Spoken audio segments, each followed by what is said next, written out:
to the deep dive. Today we're looking at a review from the Glasgow Film Festival. It's for a film called The New Year That Never Came. Right. And we're using this review not just to talk about the movie itself, but really as a lens. Exactly. A lens into a pretty dramatic historical moment.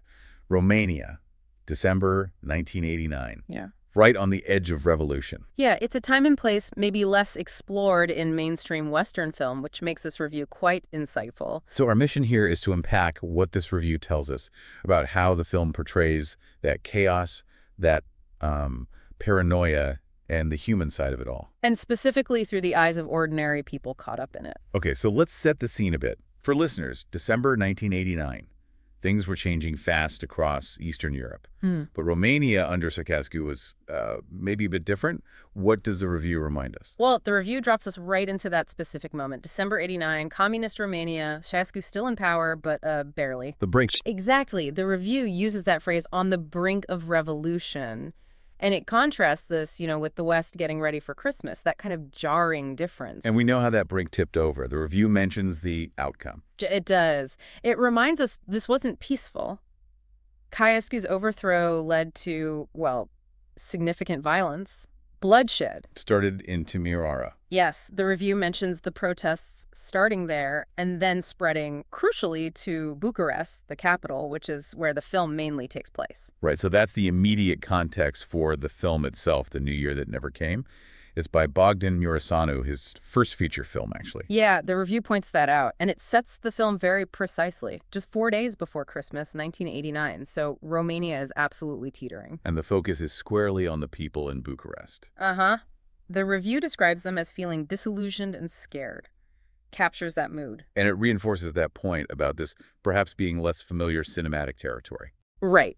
The reviewer notes that compared to, say, the fall of the Berlin Wall, this particular very violent end to a regime in Romania is maybe something Western audiences haven't seen depicted as much. Okay, so how does Murasanu tell this story? Because the review suggests it's not like a big historical epic. No, not at all. That's a key point in the review. It uses 6 intersecting stories. Ordinary people. Ah, okay. And the pacing is described as steady. The goal seems to be to really embed you, the viewer, in the texture of their lives just before the collapse. So you get a sense of the reality on the ground. Exactly. The review says this approach gives a sense of what was really going on. The paranoia, the spying, the censorship, the everyday violence that was just baked into the system. It wasn't just about active resistance then. No, the review even mentions people who were supposedly loyal supporters, ardent supporters, are shown frantically burning files as things fall apart, trying to cover their tracks. So focusing on these ordinary lives, the reviewer argues, keeps the story authentic and engaging. It makes it a fascinating and complex look at history, not just dates and events. Right. Let's maybe talk about some of those characters the reviewer highlights. Yeah. Because they seem key to this approach. Definitely. There's Margareta. She apparently joined the party out of belief initially, but by 89, she's just jaded, completely disillusioned, moving into this tiny state flat. And her son. Yeah, Dinka. He runs a student informer ring, but even that's described as flagging. Like, the whole system is decaying from within. Okay, and then there's Florina, the actress. Yeah. Her story sounds, quite something. It really does. She's an actress under pressure to do the official New Year's broadcast for state TV. The usual propaganda piece. Right. But the review says after some recent tragedies, she just can't bring herself to, quote, ass kiss. Understandable. And then there's this incredibly bizarre, dark scene the review describes. She asks her neighbor, who apparently abuses his wife, to beat her up so she has an excuse not to perform. He refuses, and she ends up hitting herself with a big rubber fly swatter. It's this, grimly absurd moment born out of total desperation. A fly swatter detail. Yeah. That stays with you. What about Jelu? Jelu's story is about fear on a different scale, maybe more relatable for many. He's a manual worker. Okay. And he's terrified because his son did a school assignment, a drawing, with a wish for Uncle Nick Ceausescu to die. Oh, no. Yeah. Jelu's convinced this simple drawing, if seen by the authorities, means jail time or worse. So he's desperately insisting his son redo it. It just shows how fear infected everything. Even a child's drawing. And there were students mentioned, too. Yeah. Trying to get out. Yes. Vlad and Laurentia. Yeah. They're planning to defect, cross the Danube River. A classic escape route. But even as the regime is literally collapsing, the review mentions Laurencio gets badly beaten by someone in uniform and is forced to sign a false confession. So the old mechanisms of control were still lashing out. Exactly. The violence didn't just switch off. And there was one more example of Margareta, the disillusioned party member. Something quite darkly ironic.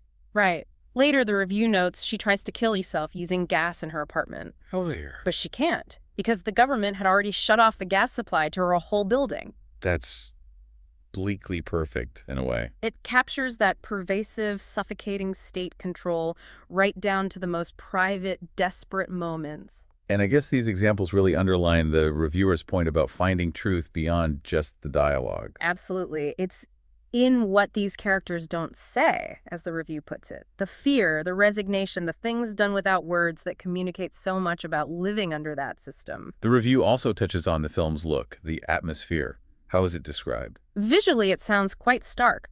The review talks about the screen being drained of color, a palette of smoky grays, arid browns, and steel blues. Sounds oppressive. Yeah, and the interiors, too. Apartments filled with dark, heavy old furniture, clashing patterns, mustard, cinnamon, chestnut. It creates this feeling of a world that's physically weighing down on people. And this visual reality is contrasted with what they're hearing on TV and radio. Exactly. You see the flickering state propaganda on old TVs, hear it on radios, assertions that the army is protecting good citizens, protesters are dangerous elements. The official story versus the lived reality. Precisely. It highlights that huge disconnect. Now, the reviewer also mentions absurdity. How does that play into it? Is it mocking the characters?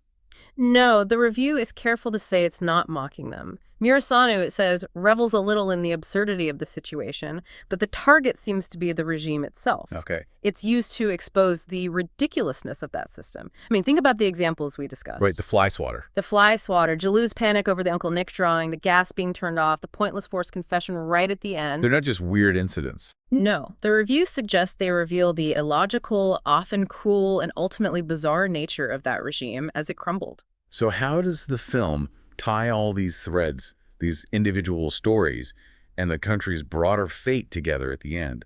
The review mentions the climax. It highlights the use of music, specifically Ravel's Bolero. Interesting choice. Yeah. The reviewer says it's used to kind of weave the characters' fates together with the nation's fate. The ending sequence sounds pretty intense. Chaotic. Described as chaotic, cutting between the different characters and their final moments under ASQ.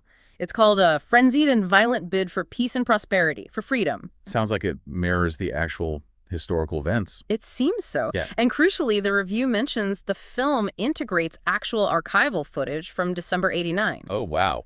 Real footage. Yeah. Packed streets, determined crowds, described as incredible to behold. And this footage, combined with the driving percussion of Bolero, takes the film right into the credits. That sounds powerful. The reviewer calls it a very powerful moment of cinema. Okay, so pulling it all together, what's the reviewer's final verdict on The New Year That Never Came? Overall, it's seen as an interesting exploration of a dramatic chapter of history. Yeah. High praise for blending the personal and the public seamlessly. And the performances. Credited as very strong, making the film compelling. The only slight caveat mentioned is the pacing.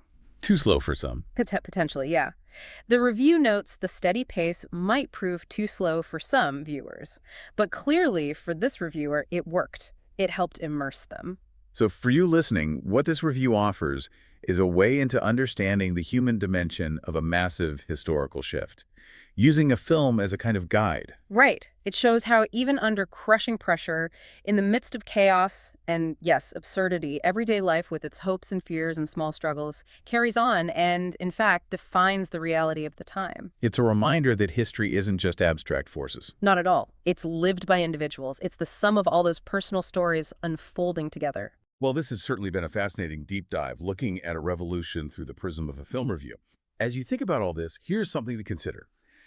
How do those seemingly small personal struggles, worrying about a kid's drawing, that absurd fly swatter, finding the gases off, how do these intimate moments maybe reveal the true nature and the real impact of a huge, oppressive system in a way that grand political statements sometimes can't?